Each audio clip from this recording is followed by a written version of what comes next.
Ниту потврда, ниту демант од Дуј за шпекулациите во јавноста дека увозот на јаглен од Косово и бизнис интересите при неговиот транспорт наводно се главна причина за кавгата во партијата на Али Ахмети.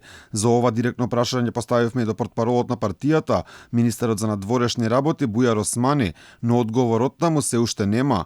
Пожарот во Дуј барем пред медиумите е изгаснат, Али Ахмети прифати дел од брањата на огнените, па сега ќе се бира ново партиско раководство. На 15 октомври ќе се свика состанок на Генералниот совет како највисок орган меѓу два конгреса. Овој совет ќе избере председателство, надзорен совет.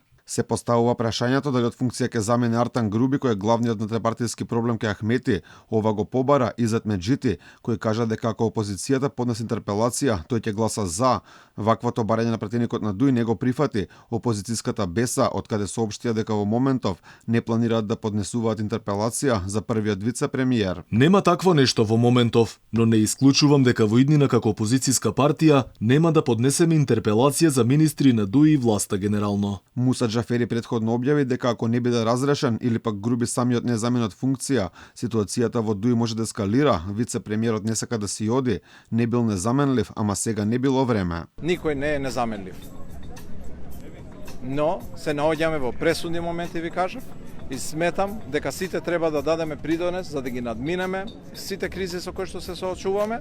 Огнената група во моментов има 3 пратеници, им фали уште еден, за да можат да го разнишаат престолот на Груби.